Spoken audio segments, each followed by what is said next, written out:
মালাকুল মউত পৃথিবীর সব মানুষের রূহ কবজ করবে। আল্লাহ বলবেন, মালাকুল মউত আখবিরনি মাইয়াবকা, আমাকে বল আর কে আছে।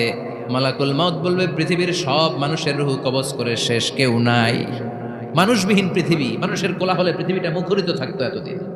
গোটা পৃথিবীব্যাপী মানুষের কোলাহল, ওই যে সাইয়েদনা আদম থেকে শুরু হয়েছে, আর থামে নাই। মানুষ আর মানুষ, মানুষ আর মানুষ, সব মানুষ শেষ। আল্লাহ আশরাফুল মাখলুকাত একটারেও রাখি নাই, সব শেষ। শুধু আছে জিন জাতি। আল্লাহ বলবেন, যাও এবার জিন জাতি ধরো, জিনদের রুহ কবজ করো। মালাকুল মাউত কিন্তু জিনদের রুহ কবজ করে। ওমা খলাকতুল জিন্না ওয়াল ইনসা ইল্লা লিয়াবুদুন। জিন জাতি আর মানব জাতি, এই দুই জাতিকে আল্লাহ তাআলা তৈরি করেছে কার ইবাদতের জন্য। আমরা যেমনি নামাজ পড়ি, জিনেরাও নামাজ পড়ে। আমরা যেমনি রমাদানের রোজা রাখি, জিনেরাও রমাদানের ফরজ রোজা রাখতে হয়। আমরা যেমনি হজ করি, জিনেরাও হজ করে। আমরা যেমনি আরাফার দিনে কাঁদতে কাঁদতে আল্লাহর কাছে দোয়া করি, আল্লাহ লাব্বাইক করে, জিনেরাও পড়ে। আমরা দেখি না, এদের দেখা যায়?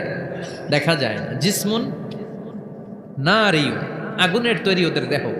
ইয়াতাশাক্কালু বিআশকালিন মুখতালিফা, বিভিন্ন কালার ধারণ করতে পারে, বিভিন্ন রং ধারণ করতে পারে। জিনের সংজ্ঞা হচ্ছে জিসমুন নারিয়ুন ইয়াতাশাক্কালু বিআশকালিন মুখতালিফা, আগুনের তৈরি এক সৃষ্টি। বিভিন্ন সূরত তারা নিতে পারে, মানুষের সূরত নিতে পারে, প্রাণীর সূরত নিতে পারে, ঠিক কি না? মালাকুল মাউত জিন জাতি হত্যা করতে শুরু করবেন, রূহ কবজ করবেন। করতে করতে সব শেষ। খারাপ জিনদের সর্দার হলো ইবলিস। সব জিনদেরকে মারতে যত কষ্ট দেয়া হয়েছে, সবচেয়ে বেশি কষ্ট দিয়ে ইবলিসের রূহ কবজ করে ফেলা হবে। ইবলিস আর নাই, মানুষও নাই, জিনও নাই, পশু পাখি কিচ্ছু নাই।